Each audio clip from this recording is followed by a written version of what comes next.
YTN 라디오 김우성의 생생경제. 애청자 여러분 안녕하십니까. 김우성 PD입니다. 새로운 변화와 새로운 구조에 대한 관심이 높아지고 있습니다. 경제 분야 특히 그런데요. 그간의 문제점들을 고쳐서 조금 나아지겠다 이런 곳에 힘이 쏠리고 있습니다. 재벌개혁도 공정거래 등의 맥락도 같은 의미인데요. 삼성그룹의 위장계열사 논란에 거론된 사무종합건축사 사무소, 일감 몰아주기나 내부거래 의혹이 있다 이런 얘기가 꾸준히 있어 왔습니다. 공정위가 조사를 시작하겠다라고 하고 있고요. 여러 가지 이야기가 나오고 있습니다. 어떤 맥락이고 또 어떤 내막이 있는지 단독 보도한 취재기자 연결해서 내막 알아보겠습니다. 금융소득을 분리과세하겠다 이런 방침도 나왔습니다. 풀어서 말하면 일해서 번 돈, 사업해서 번 돈이 아니라 일반적인 소득원이 아닌 금융소득을 좀 상대적으로 낮은 세금을 다시 정상화하겠다 이런 의미로 읽히고 있는데요. 여러 가지 소통과 또 합의도 필요한 상황입니다. 어떤 내용인지 문재인 대통령 캠프 시절 조세정책을 담당했던 홍익대학교 김유찬 교수 연결해서 알아봅니다. 화요일 경제도민호 시간에는 최백은 교수와 함께 소득주도 성장론의 의미와 배경, 맥락들 생각해볼 것들 한번 이야기 나눠봅니다. 2017년 5월 23일 화요일 김우성의 생생경제 애청자 여러분께 문을 엽니다.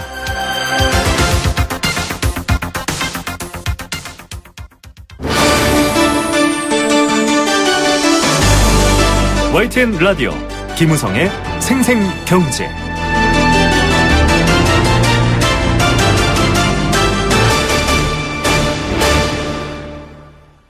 네, 첫 번째 생생 인터뷰입니다. 공정거래위원회가 삼성그룹의 위장 계열사로 신고된 사무종합건축사 사무소에 대한 조사를 벌이고 있습니다. 이 공정위가 김상조 위원장 체제로 처음 출발하고서 하는 업무이기 때문에 더 많은 관심을 갖고 있고요. 또 삼성과 연관되어 있기 때문에 많은 관심을 받고 있습니다. 사실상 삼성그룹의 지배를 받아온 위장 계열사였다 이런 의혹이 제기되고 있습니다. 무혐의 처리가 계속되어 왔는데요. 다시 한번 조사에 착수됐습니다. 새로 내정된 김상조 공정거래위원장. 재벌개혁에 대해서 누구보다 강조하고 있는 만큼 이 조사 결과에 관심도 쏠리고 있습니다. 이 내용을 오늘 단독 보도했죠. 한겨레 이완 기자 연결해서 얘기 들어보겠습니다. 이 기자님 안녕하십니까? 예, 안녕하세요. 한겨레 이완입니다. 네. 보통 사무종합건축사 사무소 사실 많이 알려지거나 일반인 분들은 잘 모를 것 같거든요. 어떤 곳입니까? 예, 건축업계에서는 많이 아는 곳인데요. 국내 1위의 설계 사무소입니다. 네. 1976년에 설립됐다가 2014년에 삼성물산이 인수했는데요. 이후에 삼성 건축물 설계를 주로 맡아온 곳으로 아주 유명하게 알려져 있습니다. 예, 지금 현재는 삼성물산에 소속되어 있다 이렇게 이해하면 되겠군요. 네, 맞습니다. 네. 자, 지난해 10월 공정위의 의혹조사가 신고가 됐고요. 삼성그룹의 위장계열사였다 이런 의혹이 제기됐는데 위장계열사가 뭔지도 궁금하고요. 이런 의혹 왜 제기됐나요? 위장계열사라고 하는 것은 우리나라 정부가 경제력 집중을 억제하기 위해서 재벌에 대해서 상호 출자 제한 기업 집단을 지정해서 관련 자료를 제출하게 되었거든요. 네. 그렇게 함으로써 공시 의무도 주고, 그다음에 여러 가지 대기업 집단, 재벌에서 해야 할 의무를 지우고 있는데요. 네. 그걸 피하기 위해서 재벌들이, 우리 계열사가로 아니다. 신고하지 않고 네네. 그냥 놔두는 기업들을 말합니다. 네. 그렇게 함으로써 사실은 내부 이렇게 가까운 계열사끼리의 일감을 주고받는 것에 대한 의혹을 피했다 이런 건데 이번에는 의혹이 계속 제기돼 왔거든요. 뭔가 근거가 있었겠죠? 네. 작년에 한겨레 21이 녹취록을 보도했었는데요. 네네. 2014년 아까 말씀대로 삼성물산이 인수하기 전에 2013년에 사무종합건축사 사무소 내부에서 나온 얘기들인데요. 네. 그 내용들을 보면 제도적 여건 탓에 사무의 주식을 현재 지금 사무 경영진이 가지고 있다고 얘기는 하지만 네. 실제로는 삼성이 소유하고 있는 것이다라는 내부의 임원진의 얘기가 나옵니다. 네네. 그런 것을 보도하다 보니까 이제 공정위에서 경제개혁연대의 조사 요청을 받아들이게 된 거죠. 예, 자 경제개혁연대는 지금 김상조 공정거래위원장이 소장으로 네. 있던 그런 곳이죠. 이 대기업 소유 구조가 참 복잡하지 않습니까? 보통 네네. 보면 순환 출자와 각종 고리로서 지배를 하고 있는데 이 건에 대해서도 총수 일가와 관계가 없나 이런 궁금증이 드는데 어떻습니까? 사실 이건 조사를 해야 될 부분인데요. 현재까지 내용으로는 총수 일가와 관련성은 나오지 않습니다. 네네.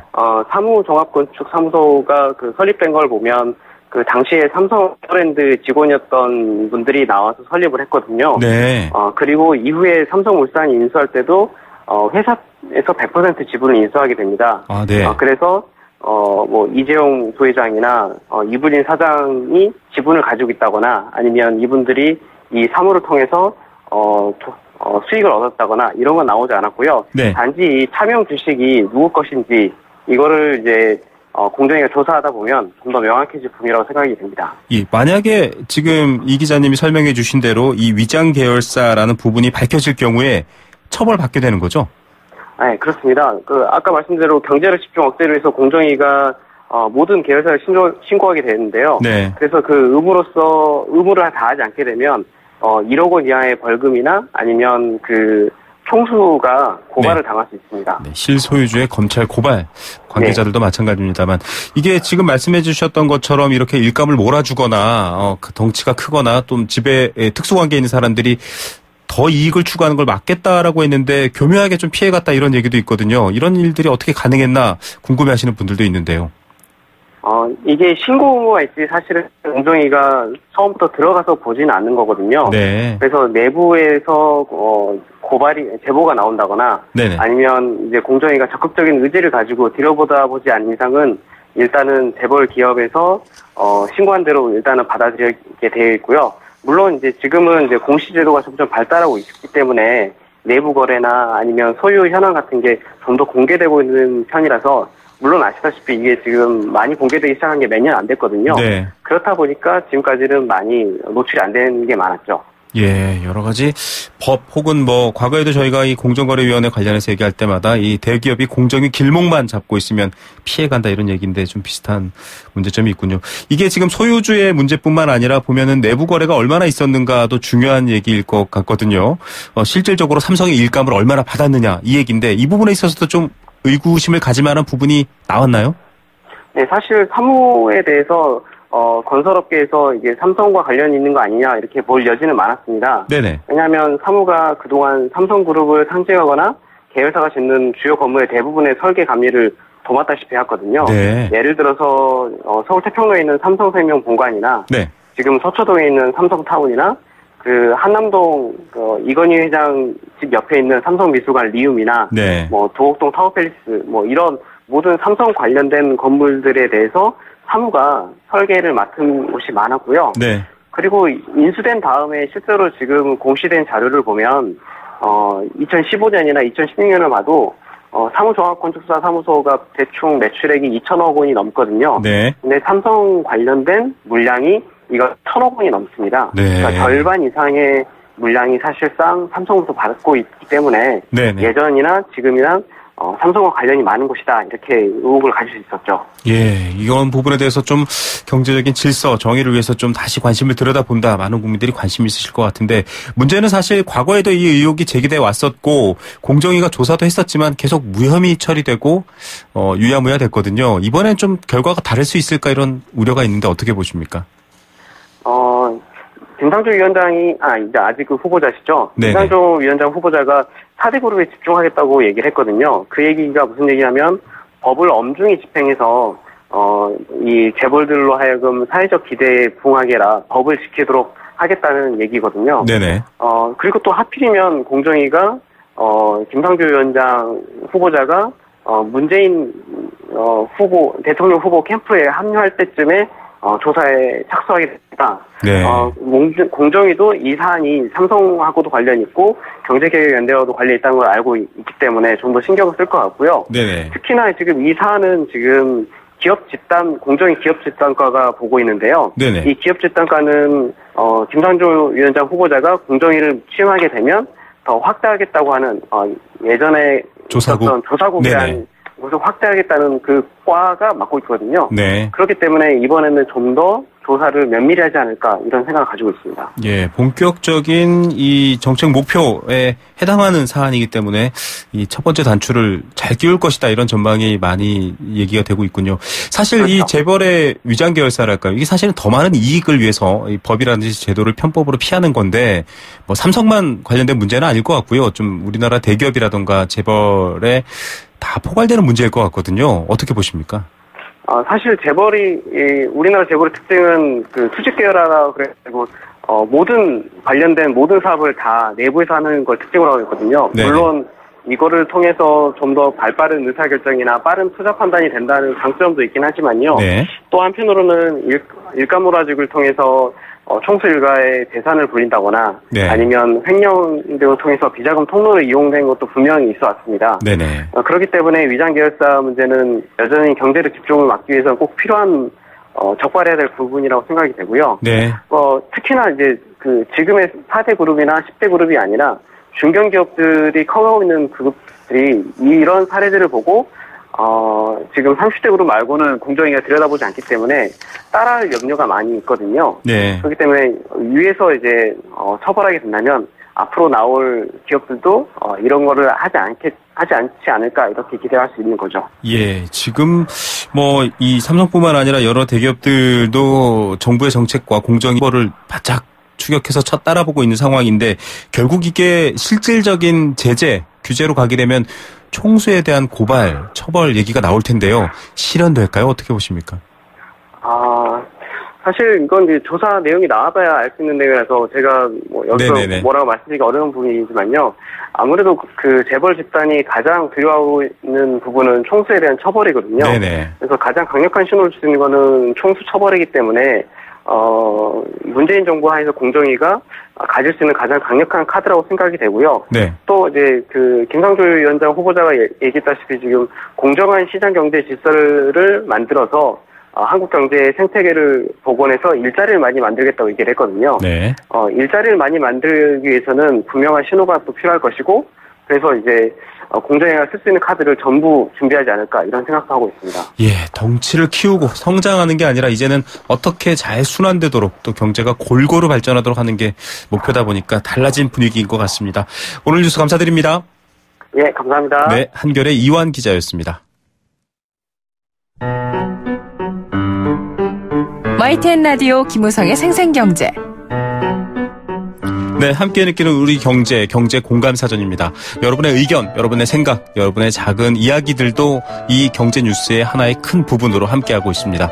의견 보내주시면 선물 드리고 있는데요. 단문 50원, 장문 100원에 정보 이용료 부과되는 샵 0945번 문자로 참여하시면 추첨을 통해서 도심 속 꿈의 놀이터 일산 원마운트에서 워터파크, 스노우파크 이용권 드리고 있습니다. 또 세종문화회관 서울시 뮤지컬단의 뮤지컬 공연 밀사 공연 티켓도 선물로 드리고 있습니다. 오늘의 경제 공감 사전은 종합 과세입니다. 좀 전문 용어여서 어려울 수도 있는데요. 여러 종류의 과세를 일괄 가산해서 합계액에 과세하는 걸 종합 과세라고 합니다. 이렇게 번 돈, 저렇게 번 돈, 뭐 그런 돈들을 다 합쳐서 이 사람의 소득으로 인정해서 세금을 매긴다 이런 얘기죠. 낮은 세금을 물리는 분리과세, 금융소득에 해당됐었는데요. 이제 종합과세로 바꾼다 이런 얘기가 나왔죠. 이어지는 두 번째 인터뷰에서 이 이야기 자세히 다룰 텐데요. 그 세금을 무조건 덜 낸다, 또 무조건 많이 낸다의 논란이 아니라 형평하게 필요한 곳에 필요한 세금을 제대로 걷어서 제대로 쓴다가 중요하겠죠. 그런 취지로 추진된다 이런 얘기를 하고 있는데요. 어떤 얘기인지는 두 번째 인터뷰에서 귀 기울여 주시기 바랍니다. 여러분들의 생각도 궁금합니다. 종합과세 혹은 과세와 조세에 대한 여러분들의 생각 어떻습니까?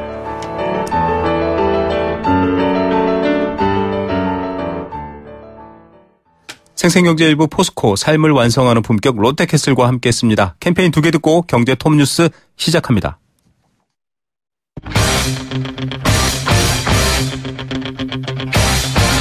지금 가장 뜨거운 경제 소식. 경제 톱뉴스. 네, 3시 24분 20초 지났습니다. 이 시각 주요 경제 뉴스 전해드리겠습니다. 가계부채 상승세 계속 걱정거리입니다. 어느 정도 수준인지 어떻게 되어가고 있는지 첫 번째 뉴스로 전해드립니다. 통장 표지만 봐도 여러 가지 정보를 얻을 수 있는 서비스가 시작됩니다. 관련 소식도 준비했습니다. 지난달 국내 면세점을 찾은 외국인 이용객을 봤는데요. 그 이용자 수가 조금 떨어졌습니다. 관련 소식도 준비했습니다. 이 시각 가장 뜨거운 경제 톱뉴스 비즈니스워치 김춘동 기자입니다. 안녕하십니까? 네, 안녕하세요. 네, 가계부채 얘기야 워낙 많이 전해드렸는데요. 네. 1360조 원에 근접했다 이렇게 나왔네요. 네, 한국은행이 분기마다 가계신용 통계를 내는데 오늘 또 올해 1분기 자료를 발표를 했습니다. 네. 지난 3월 말 현재 가계신용 잔액을 보니까 1359조 7천억 원을 기록을 해서 또 사상 최대 기록을 갈아치웠습니다. 작년 말에 1342조 5천억 원이었으니까요. 세 달 동안 17조 1천억 원이 늘어난 겁니다. 올해 1분기 증가액은 작년 1분기 증가액인 20조 6천억 원에 비하면 3조 5천억 원 정도 줄었고요. 작년 4분기 증가액인 46조 1천억 원과 비교하면 30조 원 가까이 줄어든 겁니다. 가계신용은 이 가계부채를 보여주는 대표적인 통계인데요. 네. 이 가계가 은행을 비롯한 금융회사에서 빌린 대출은 물론이고 결제 전 카드 사용 금액까지 합친 금액입니다. 예, 이렇게 시간적 비교를 하다 보면 좀 급증세 꺾였나 이렇게 보시는 분들도 있을 텐데 어떻습니까? 네, 좀 꺾이긴 했는데요. 좀 완전히 꺾였다고 보기는 좀 어렵습니다. 보통 1분기에는 이사 수요가 많지 않고 또 연말 상여금 등의 영향으로 이 가계부채 증가액이 좀 작게 나타나기 때문인데요. 올해 같은 경우에는 작년 1분기보다는 이 증가액이 줄었지만 1분기 기준으로 보면 사상 두 번째를 기록할 정도로 증가 규모가 여전히 컸습니다. 네. 이 가계부채가 폭증하기 전인 2010년에서 2014년 기간에 이 가계부채 1분기 평균 증가액이 약 4조 5천억 원 정도에 불과했으니까요. 네. 이것과 비교하면 4배 정도나 여전히 많았습니다. 은행보다는 이자가 높은 저축은행과 새마을금고 같은 이금융권 가계대출 증가세가 여전히 가파르다는 점도 좀 우려를 낳고 있습니다. 예, 내용을 들여다보면 걱정할 거리는 계속 그대로 있군요. 자, 이달부터 통장 표지만 봐도 원금 보장 여부도 알 수 있다 이런 얘기가 나왔는데 이게 어떤 내용입니까? 네, 금융감독원이 작년 4월부터 이 금융관행개혁 자율추진단이라는 걸 운영하고 있는데 네. 여기에서 나온 개혁 과제를 이제 금융 현장에서 적용한다고 합니다. 우선 이 고객이 통장 표지만 봐도 이 원금 보장 여부를 알 수 있도록 이 디자인을 차별화하기로 했는데요. 네. 이 원금 손실을 볼 수 있는 상품의 통장 표지에는 이 원금 비보장 상품 이런 식의 로고를 표시하는 식입니다. 네. 이미 은행권에서는 이달부터 이 바뀐 디자인으로 통장을 좀 만들어주고 있다고 하는데 은행에서 이 원금 보장형과 이 비보장형 상품을 같이 팔다 보니까 이 소비자가 이 원금 보장 여부를 모르고 상품에 가입하는 경우가 많아서 이런 조치를 좀 취하게 됐다고 합니다. 예, 통장 표지만 봐도 이런 걸 알 수 있다라는 점 여러분 참고하시기 바랍니다. 중고차를 통해 대출을 받는 과정에서도 사고 이력을 조회할 수 있다는 사실을 알리는 것도 의무하다 네. 이런 얘기도 있네요. 네, 중고차 거래는 꾸준히 늘고 있는데 사고 이력 등의 정보는 좀 제대로 제공이 되지 않고 있습니다. 그러면서 중고 자동차를 구입한 후에 이 품질 관련 피해가 좀 빈번하게 좀 나타나고 있다고 하는데요. 네. 올해 하반기부터는 금융회사가 이 중고차 대출 신청을 접수한 즉시 신청자의 휴대폰으로 이 보험개발원 홈페이지인 카히스토리에서 이 사고 이력을 비롯한 중고차 관련 정보를 조회할 수 있다. 이런 사실을 안내를 하고 이 소비자가 직접 이 사이트에서 관련 정보를 좀 확인할 수 있도록 할 방침입니다. 네. 아울러 이 자동차 보험 긴급 출동 과정에서 이 보험사가 이 고객의 GPS 정보를 활용을 해서 이 고객은 출동 직원에 활용을 하고 이 고객들은 출동 직원의 이동 상황을 스마트폰을 통해서 이 실시간으로 좀 확인할 수 있도록 이 정보를 제공할 방침이라고 합니다. 예, 자 면세점 생각보다 황금알을 낳는 거위라고 관심이 많았는데 외국인 이용객 수 봤더니 조금 떨어지고 있다고요? 네, 한국면세점협회에 따르면 지난 4월 국내 면세점을 이용한 외국인이 99만 8천 명으로 집계가 됐는데 전월보다 20% 가까이 급감을 했습니다. 외국인이 월간 면세점 이용객은 작년 8월까지 190만 명을 넘기도 했는데요. 중국의 사드 보복 조치가 좀 본격화하면서 급감하고 있는 추세를 보이고 있습니다. 특히 올해 들어서 이 감소 추세가 좀 두드러지고 있는데 네. 1, 2월에는 160만 명대를 유지를 하다가 3월에 123만 명대로 떨어졌고 이번에 100만 명 아래로 내려온 겁니다.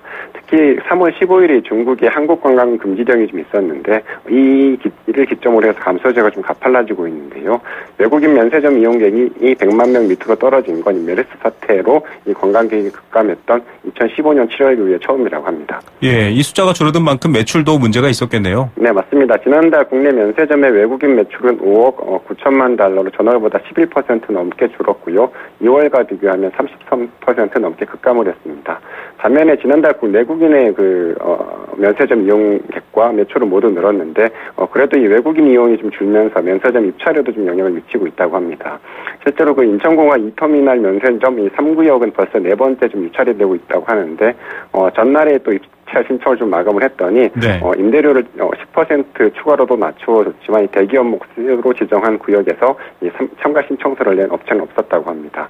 수익성이 좋지 않은 공항 면세점에는 예전처럼 무리하게 뛰어들지 않고 있는 분위기가 좀 나타나고 있는 겁니다. 예, 이런 분위기가 반영됐군요. 백화점들의 매출이 전반적으로 부진한데 가전 부분은 좋다. 이건 어떤 내막입니까? 네, 롯데백화점은 올해 1분기 매출이 4% 넘게 줄었습니다. 영업일수가 줄어든 데다가 외국인 관광객이 줄어든 영향도 있었는데 반면에 이 가전제품이 포함된 리빙 부문 매출은 2013년부터 매해 10% 이상 늘고 있다고 합니다. 이번 달에도 이 황금 연휴 기간이었던 5월 1일부터 7일까지 대형 가전 상품군 매출이 작년 같은 기간보다 80% 이상 늘었다고 하고요. 현대백화점 역시 이달 들어서 2주간 소형 가전 매출이 작년보다 40% 넘게 급증을 했다고 하는데 해외 패션과 스포츠 등의 매출 증가율이 거의 제자리 흐름에 그친 것과는 좀 궤도를 이뤘다고 합니다. 가전 부분 매출이 이렇게 좋은 이유가 따로 있나요? 네, 크게 좀 두 가지가 꼽히고 있는데요. 최근에 아파트 입주 물량이 좀 꾸준히 늘고 있는 게 첫 번째 원인으로 꼽힙니다. 올해 아파트 입주 물량은 38만 2,700가구로 2000년 이후에 최대 규모에 달할 것으로 전망이 되고 있는데 실제로 올해 5월부터 7월간 이 전국에 입주 예정인 아파트가 작년보다 8% 이상 늘어난 것으로 집계가 됐습니다. 미세먼지도 좀 가전 부분 매출 증가에 한몫한 것으로 풀이가 되고 있는데 네. 최근에 미세먼지에 대한 경각심이 좀 높아지면서 공기청정기와 제습기 등의 가전제품들이 좀 많이 팔리고 있다고 합니다. 네. 앞으로 건설사가 정당한 이유 없이 아파트 하자 보수를 미루면 지자체가 직접 시정명령을 내린다고요? 네. 국토교통부가 올해 이 공동주택관리법 시행령 개정안을 일법 예고했는데 개정안에는 누수나 불량 타일 등 이 공동주택에 하자가 생겨서 입주자가 수리를 요청했는데도 이 시공사가 정당한 이유 없이 응하지 않으면 지자체장이 직접 시정명령을 명령이 가능하도록 한 내용이 담겼습니다. 네. 시공사가 전화를 받지 않는 등의 이 하자 보수에 좀 소극적으로 대처를 하면서 입주자들의 불편이 좀 잇따르고 있다는 지적에 따른 건데요. 이 개정안에는 또 이 아파트 관리비 비리 근절을 위해서 이 전담 신고센터를 마련을 하고 또 공동주택의 전기 자동차 충전기를 설치하는 절차를 좀 간소화하는 내용도 포함이 됐습니다. 네, 공동주택에 대한 불편함 없어야 될 것 같고요. 네. 우리나라 사람 10명 중 6명, 60%네요. 계획 없이 소비한다 이런 결과도 나왔네요. 네, 닐슨 코리아의 왓츠넥스트 그룹이 한국인의 소비 생활에 관해서 설문조사를 했는데 합리적인 소비에 대한 정의를 조사를 했더니 계획적인 소비라는 응답이 45%로 가장 높았습니다. 또 본인이 가치를 두는 제품에 아낌없이 투자하는 포미족이라는 이런 소비 스타일이 있는데 네. 이게 이 소비가 합리적인 소비라고 답변하는 응답자는 6%에 불과했는데요. 하지만 실제로는 한 달 예산이나 소비 계획을 세우지 않는다는 응답이 60%에 달했습니다. 가계부를 쓰지 않는다는 응답도 67%를 넘었고요. 쇼핑을 할 때 사전에 계획한 것보다 더 많이 구입한다는 응답도 60%를 넘어서 이 합리적인 소비에 대한 인식과 실제 소비 패턴에는 좀 차이가 좀 있었습니다. 예, 저를 비롯해서 이 뉴스 들으신 분들은 맞아 그러실 것 같습니다. 오늘의 톱뉴스 어떤 거 고르시겠습니까? 네, 가계부채 기사를 꼽고 싶은데요. 네. 문재인 정부가 소득주도 성장론을 좀 강조를 하고 있는데 가계부채가 조금 늘어도 소득이 너무 많이 늘어서 좀 잘 갚을 수 있는 그런 구조가 좀 빨리 좀 마련이 됐으면 하는 바람입니다. 예, 오늘 저희 경제도미노 시간에 소득주도 성장론 이야기 전해지니까요. 그때까지 채널 고정하시기 바랍니다. 오늘 뉴스 감사드립니다. 네, 감사합니다. 비즈니스워치 김춘동 기자였습니다.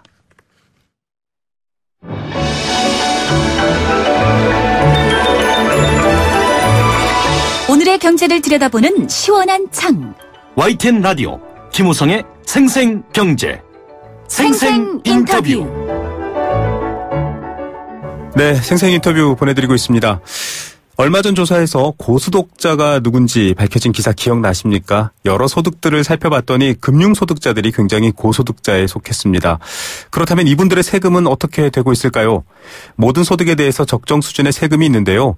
금융소득의 경우 따로 떼서 조금 낮은 세금을 물리고 있습니다. 새 정부가 출범하면서 이런 부분들도 손보고 있습니다. 금융소득 분리과세 손보고 이제 종합과세로 바꾼다 이런 얘기가 나오고 있습니다.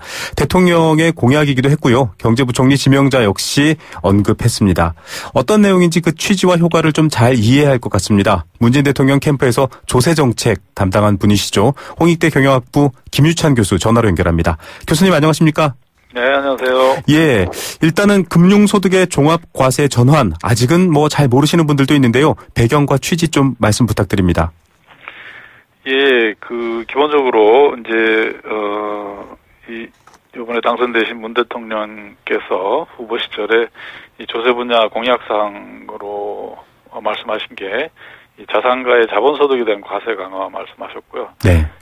조세가 좀 정의로워야 된다 이런 말씀하셨고.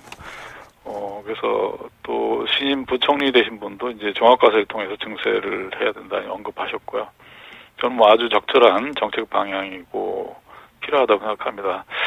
이게 사실은 전 세계적으로 상당히 오랫동안 자본소득에 대해서 낮게 과세하는 게 유지돼 왔었는데 네. 법인소득 금융소득, 임대소득 등이잖아요. 이것이 경제 성장에 이제 도움이 된다. 그래서 이제 낮춰준 건데 사실은 올해 지나서 보니까 이것이 고소득자에게만 유리하지 그렇기 때문에 정의롭지도 못하고 또한 성장에도 도움이 못됐다 이런 판단이 이제 내려진 거죠. 네, 굉장히 이 대선 기간 중에서도 후보들이 대부분이 증세가 필요하다고 주장을 했고, 네네.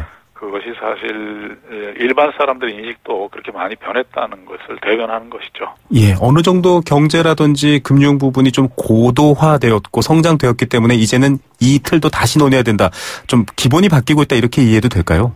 네, 뭐 이것이 고도화의 결과라기보다는 사실은 이 금융소득에 대해서 저율과세, 지금 분리과세하는 것이 14% 세율을 과세하고 있는데 이것이 경제 상황하고 맞지 않다는 거죠. 결국은 이제 이렇게 금융소득에 저율과세하는 것이 자본을 모아야 된다. 자본이 축적이 필요하고 그래서 투자를 장려하는 그런 입장에서 한 건데 현재 경제 상황이 자본이 과잉 상황이거든요. 자본이 너무 많아요. 그런데 많은데도 불구하고 투자가 안 되고 있는 상황이기 때문에 더 자꾸 세금을 줄여주면서 저축해라 하는 것이 우리 경제 상황하고 맞지가 않죠. 네. 자, 자본을 쌓아두고 모으는 것보단 자본이 잘 돌아가고 순환되는 게 지금 시급한 문제인데 그 취지로도 읽혀질 수 있을 것 같습니다. 일단 실천 방안을 보면요. 분리과세를 완전히 폐지한다가 아니라 좀 단계적으로 실천하겠다 이렇게 보이거든요. 현재 기준 2천만 원에서 1천만 원으로 낮추겠다 이렇게 소개되고 있고요. 이럴 경우에 좀 어떤 변화들 전망하십니까? 그래서 이제 결국은 종합과세를 완전하게 하는 것이 장기적인 목표가 되어야 하는데, 그것을 이제 단계적으로 하겠다. 그래서 종합과세를 이제 확대하는 방향으로 간다는 거죠. 그래서 기준을 1천만 원으로 낮추면 사실은 완전한 종합과세 하는 것보다는 뭐 효과가 반감이 되겠죠. 그러나 하여튼 그 방향은 옳은 방향이고요. 그렇게 되면 사실은 현재는 이자나 배당을 연 1,000만 원에서 2천만 원 사이에 있는 사람들이 분리과세되고 있었는데 이 사람들이 종합과세 된다는 것이죠. 근데 사실 우리나라에서 1,000만 원 이상 이자나 배당 소득 가진다면은 사실 상당한 자산가들이에요. 아주 소수의 사람들이거든요. 그렇기 때문에 사실 그 소수의 사람들이 사실은 소득이 높으면서 낮은 세금 가지고 있던 것을 변화시키는 것에 대해서 반대할 명분이 굉장히 취약한 거죠. 저는 뭐 기준을 이거보다 훨씬 더 낮춰도 된다고 보는데요. 대부분의 그렇게 해도 우려할 필요가 사실은 없는 게 그거보다 낮게 예를 들어 100만 원, 200만 원이나 그 정도의 이자나 배당 소득을 가진 사람들에 대해서 과세한다면 사실은 이분들이 걱정할 필요가 없는 게 만약에 이 사람들이 다른 소득이 많으면 그렇지 않지만 만약에 이 사람들이 다른 소득이 조금밖에 없다고 하면 오히려 종합과세 하게 되면 분리과세하는 것보다 세금이 더 낮아집니다. 왜냐하면 분리과세하면 일률적으로 100만 원이든 200만 원이든 거기에 14% 세금을 내야 되거든요. 근데 종합과세를 하게 되면 소득이 낮은 사람들에게는 낮은 세율이 적용되는 거예요. 세율 구조라서. 그럼 그 사람들은 세금을 지금보다 더 돌려받게 됩니다. 그러니까 좋은 거죠, 사실은. 이제 문제가 되는 사람들은 다른 소득도 굉장히 높은데 또 이자나 배당 소득도 또 많은 사람들. 이런 사람들은 지금보다 세율이 높아지는 건데 그렇게 하는 것이 사실은 정의로운 거죠. 능력이 많은 사람은 많이 내고. 누진세율 구조라는 게 그런 거지 않습니까? 자, 이런 소득세를 주로 내시는 분들이 명목세, 그러니까 세율 숫자 자체가 올라갈까 쫑긋 귀세우고 있고요. 증세라는 말에 좀 부정적 반응을 보이실 수 있는데 뭔가 좀 다른 균형을 잡는 과정이다 이렇게 이해하시면 될 것 같습니다. 일단은 이렇게 되면은 이 종합과세가 적용되면 아까 말씀하셨던 여러 가지 어떤 형평성 문제도 해결되겠지만 좀 많은 영향을 미칠 것 같아요. 효과라든지 여러 가지 여론도 좀 달라질 수 있을 것 같은데 이런 부분은 어떻게 보십니까? 여론이 그러니까 이제 중요한데 결국은 이런 그 세법들이 통과되려면 국회에서 야당들이 협조해야 되는 게 필수적이잖아요. 근데 이 야당들이 이제 새 정부 출범해가지고 또 지금은 아주 가만히 있지만 사실은 조만간이 또 아주 힘겨루기가 만만치 않게 지금 이루어질 텐데 이런 부분들이 그러나 야당들이 이게 개혁 추진방 옳은 거라면 네. 무조건 반대하기도 어렵잖아요. 네네. 그러니까 중요한 것이 결국 국민들이 얼마나 동의해 주느냐 하는 것이고요. 네. 근데 사실은 세금이라는 게 전통적으로 보면 국민들이 잘 동의 안 해주는 부분이죠. 네. 그런데 이번 선거 과정은 좀 달랐어요. 지금 보면. 네. 많은 분들이 이 복지를 확대하고 증세한다는 것에 대해서 지지가 꽤 높았거든요. 낼 의향이 있다 네. 밝힌 분들도 많았고요. 네네. 네. 그래서 좀 다른 것 같은데 결국은 그 국민들의 동의를 이제 잘 얻어내는 것 이것이 이 실은 정말 그 소득이 굉장히 높으면서도 이 숨어서 뭔가 이렇게 일반적인 여론에 숨어서 조금만 세금 내고 있으면서 특혜를 누리는 사람들에게 제대로 세금을 내라고 하는 것이지 네. 정말 서민들 혹은 중산층 사람들은 그렇게 세금을 더 많이 내는 것도 아니고 겁을 낼 필요가 없다. 이걸 잘 설명을 해야 되고 그걸 납득을 받아야 되는 거죠. 예. 자, 이런 부분에서 좀 우리나라가 전체적으로 세금, 조세에 대한 이해도가 깊지는 않습니다. 네. 복지는 좋아하는데 세금은 거두지 마라 이런 모순도 굉장히 어렵죠. 네네. 그런 면이 있는데 좀 개선되는 의미와 기회가 될 것 같고요. 부동산 임대소득 같은 경우도 지금 이제 비과세거든요. 2천만 원 이하는. 네. 이것도 바뀌고 주식 양도 차익. 그러니까 주식으로 돈 버시는 분들도 좀 세율을 바꾸고 상속 증여세도 건드리겠다. 앞서 말씀하신 맥락과 지금 같은 내용에서 봐도 될까요? 그렇습니다. 예. 주식 양도 차익도 사실은 우리가 대주주에 대한 주식 양도 차익을 거두고 있는데 대주주가 진짜 사실은 부자들인데도 불구하고 세율은 또 20%로 매우 낮게 돼 있죠. 네. 그래서 그 부분도 이제 종합과세되는 것이 필요하고요. 상속세의 경우도 우리가 최고 세율은 높다고 하지만 워낙 공제액이 폭이 크기 때문에 그렇죠. 예, 상속 받는 사람 중에서 세금을 마지막에 내는 사람은 1%, 2%밖에 되지 않아요. 네. 대부분의 98% 이상 되는 사람들은 상속을 받았는데도 세금은 한 푼도 안 냅니다. 네. 조금이라도 내는 사람이 1, 2%밖에 안 되거든요. 그래서 그 부분도 사실은 기획윤등이라든지 흑수저, 금수저 우리가 얘기하면서 사실은 많이 고쳐져야 되는 부분들이 거기 있고요. 임대소득도 사실은 재산으로부터, 이건 사실은 뭐 크게 노력하지 않고, 네. 근로활동도 안 하면서 재산으로부터 이렇게 집세가 또박또박 들어오는 건데, 거기에 대해서 특별하게 세금을 깎아주고 낮게 취급한다는 것은 정의롭지도 않고요. 효율적이지도 않죠. 네. 경제활동을 열심히 하는 게 아닌데 세금을 적게 해준다? 그게 논리에 맞는 게 아니죠, 사실은. 네. 자, 이런 면을 보면 지금까지 뭔가 쌓아두고 더 많이 가지려고 노력했던 시대에서 이제 좀 순환해야 되는 시대로 바뀌고 있다. 이 조세 정책만 봐도 좀 보이는 것 같습니다. 네네. 교수님께서 사실은 뭐 지금 대통령께서 이런 정책을 입안하시도록 또 많이 돕고 그 내용들을 직접 또 여러 가지 조언도 하고 실질적으로도 그런 활동도 많이 해오셨는데요. 아시다시피 사실 국회에서도 이런 관련 내용들이 여러 번 좌절된 경우도 있고요. 정부 초기고 시점도 중요할 텐데 어떻게 하면 잘 실현될까 좀 추가로 더 조언을 해주신다면요. 예, 정부 초기이기 때문에 사실은 이제 좋은 기회고요. 좋은 기회고 또 사실은 정부 초기에 큰 개혁들은 이제 성공해야 된다는 그런 부담도 이제 정부가 있는 건 사실입니다. 그리고 또 조세 개혁 말고도 이제 다른 개혁들도 큰 부분들이 많이 있는데, 네.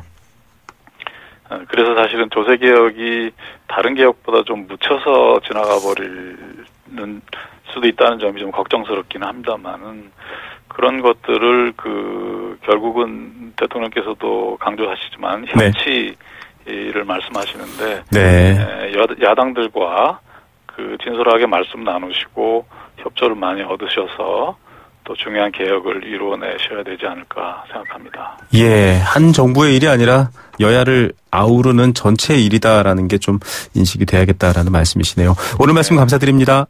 예, 감사합니다. 예, 문재인 대통령 캠프에서 조세정책 기자일을 하신 분이죠. 홍익대 경영학부 김유찬 교수였습니다. 세계 경제가 내 주머니 속으로 경제 도미노. 네, 화요일 경제 도미노 시간입니다. 좀 더 심도 있게 경제 정책 그리고 삶에 와닿는 경제의 여러 가지 이슈들 읽어드리는 시간이죠. 대통령 선거 기간부터 시작해서 대통령이 공식적인 업무를 추진할 때부터 계속 여러분들은 소득주도 성장, 일자리 이 두 단어를 들으셨을 겁니다. 그간의 소득이라는 것이 좀 집중되어 있고 경제 전체를 살리는 힘이 되지 못했기 때문에 이런 얘기가 나오는 겁니다. 대부분 이런 부분에 대해서는 공감을 하는데 어떻게 실현할 것인가, 또 일자리 문제도 어떻게 해결할 것인가에 대해서는 이견이 많습니다. 소득주도 성장을 이끌 사업을 적극 발굴하겠다 이런 정부의 방침도 있고요. 또 여러 가지 배경도 있을 것 같습니다. 좀 더 깊게 이해해 볼까요? 건국대 경제학과 최백은 교수 연결합니다. 교수님 안녕하십니까? 네, 안녕하세요. 네, 경제 인선 어느 정도 좀 윤곽이 다 잡혀가고 있거든요. 무게 중심도 이제 새로운 정부가 추진하는 방향에 따라 좀 바뀌어간다 이런 얘기도 있는데 어떻게 보십니까? 기본적으로 현 경제팀은 이제 과거 정부에서 기업 성장의 혜택이 이제 가계로 흘러가는 이른바 낙수 효과를 기대하고 네. 기업에게 이제 사회적 자원을 몰아주는 방식으로 이제 경제 정책을 운용했지만 네. 한계가 드러났다고 이제 평가하고 있고요. 그 연장선에서 이제 문재인 정부는 이제 방향을 바꾸어 가지고 정부가 이제 사람에게 투자해 가지고 기업과 국가의 경쟁력을 살리겠다는 것이고요. 네. 기본적으로 저는 이러한 경제 철학이나 상황 인식은 모두 맞다고 생각합니다. 네. 이제 그 연장선에서 추진하는 이제 뭐 공정한 시장 경쟁을 만들고 최저임금 인상, 차별의 시정, 근로시간 감축 등이 제대로 추진될 경우에는 네. 단기적으로는 우리 경제의 취약성을 어느 정도 개선시킬 것으로 전망을 하고 있고요. 네. 단지 이제 이러한 조치들이 저는 이제 우리 경제의 가장 핵심적인 과제가 이제 청년 일자리의 개선인데 네. 이 청년 일자리 개선으로 이어질지는 미지수이고요. 청년 일자리 만들기는 이제 우리 경제의 미래 만들기의 성공 여부에 달려 있기에 이 부분에 대한 깊은 고민이 필요하다고 생각합니다. 네, 이 비정규직 차별 해소 얘기라든지 가계 소득을 늘리기 위한 수단 뭐 이런 것들은 지금 얘기가 되고 있는데 여기서 청년에 대한 부분들은 조금 더 강론이 부족하다 이렇게 평가하시는 네. 건가요? 네. 네. 지금 장하성 정책실장 내정자 같은 경우에는 이 대기업 중소기업의 임금 격차도 지적하고 있고요. 또 여러 가지 하청기업과 여러 부분에 대한 어떤 순환을 강조하고 있거든요. 이런 부분들에 대한 해법은 어떻게 평가하십니까? 그러니까 장하성 내정자가 이제 그 저서에서 이제 그러니까는 대기업과 중소기업의 임금 격차를 줄이는 일이 네. 우리 경제의 이제 가장 핵심적인 과제 중에 하나다. 대기업이 이제 그러니까는 성장을 하더라도 이게 이제 중소기업으로 이제 그러니까는 이른바 낙수 효과가 안 생긴다 이제 이런 부분에 주목을 해가지고요. 네네. 우리 이제 그 기업소득 환류세제라는 것을 이제 그 박근혜 정부가 도입한 적이 있었잖아요. 네네. 여기서 이제 그러니까는 기업소득 환류세제라는 것이 우리나라 대기업들이 굉장히 많은 이제 그러니까 사내 유보금을 쌓아놓고 있는데 네. 이걸 이제 좀 그러니까는 가계소득으로 좀 이제 그러니까는 전환시키자 이거죠. 그래서 이제 일정 부분 초과에 대해서 이제 그러니까 소위 말해서 이제 사내유보금 세금을 매기는데 네. 그 세금을 안 내기 위해서는 이제 그러니까 투자를 하거나 임금을 주거나 배당을 주게 되면 이제 그러니까 그 혜택을 주겠다 이런 정책이 있었잖아요. 네네. 근데 이제 이러한 정책이 기본적으로 이제 그 대기업의 투자라든가 대기업이 이제 돈이 없어서 투자를 안 하는 게 아니고요. 네. 대기업 소속 정규직 노동자의 임금은 그러니까 상대적으로 우리 사회 속에서 큰 문제가 아니란 말이에요. 네.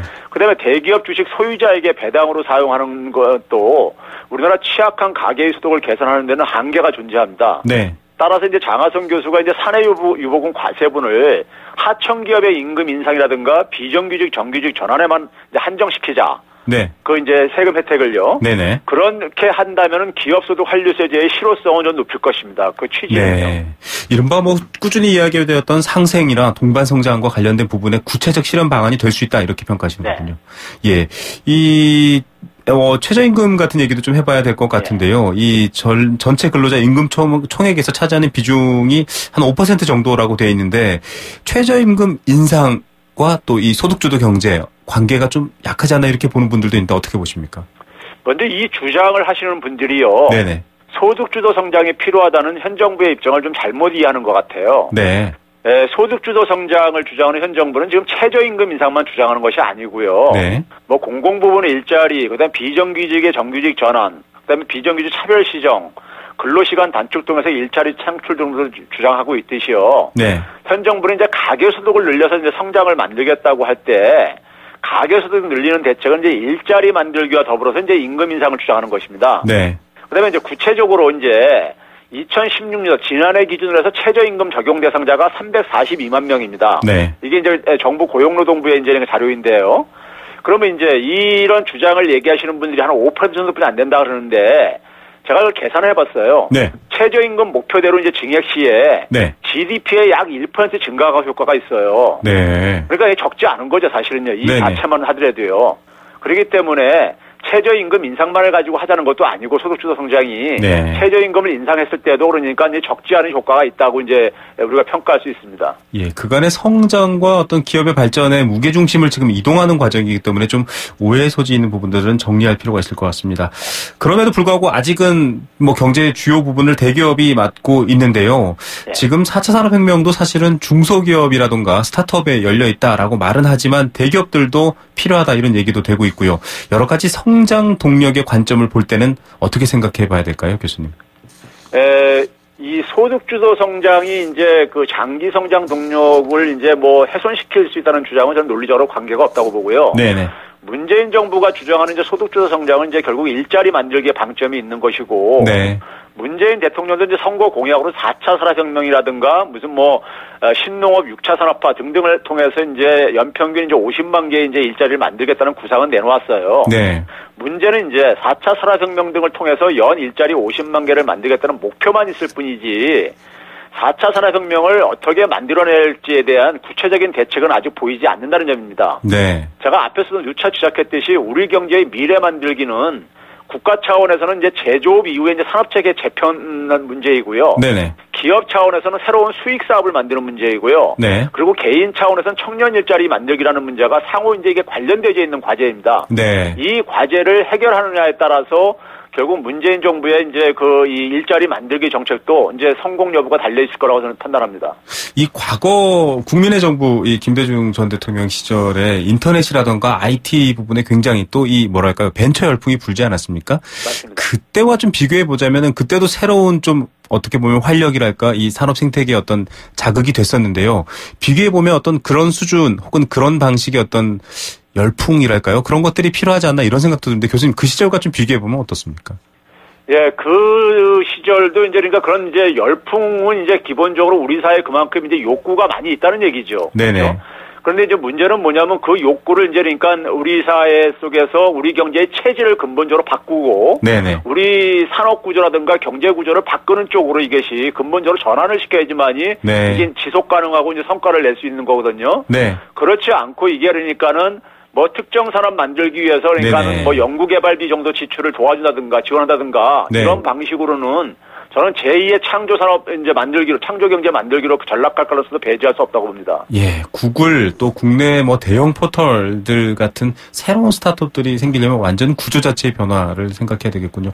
일단은 뭐 말씀하신 부분 중에 저희가 지금 소득 얘기를 하고 있는데요. 소득 관련 통계도 지금 사실은 뭐 여러 가지로 정확하지 않다. 사실 통계 논란이 그간에도 여러 경제 지표 때 나왔었거든요. 이 부분에 대해서는 어떻게 보십니까? 사실 이 부분은 굉장히 이제 부끄러운 이제 우리가 모습인데요. 네네. 우리 그 현재 정부의 이제 임금 실태를 보게 되면 고용노동부에서 이제 조사하는 게 있고요. 네. 통계청에서도 조사를 하고 있는데. 네네. 예를 들어서 이제 최저임금 미만을 받는 근로자의 규모를 이제 그 통계청하고 고용노동부에서 조사한 걸 보게 되면요. 네. 100만 명 이상의 편차가 생겨요.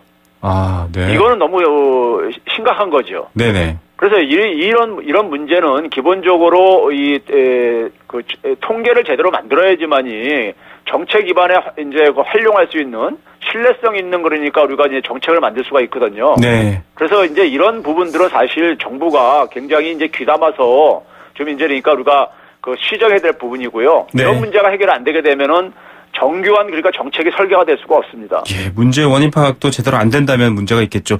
끝으로 교수님 간단하게 답변 부탁드리겠습니다. 뭐 지금 김동연 부총리 후보자 같은 경우에도 재원 적극적으로 쓰지 않으면 잠재 성장력 위협받을 수 있다라고 얘기하는데 소득주도 성장이 가능하기 위한 정책 보완 교수님 조언 좀 부탁드립니다.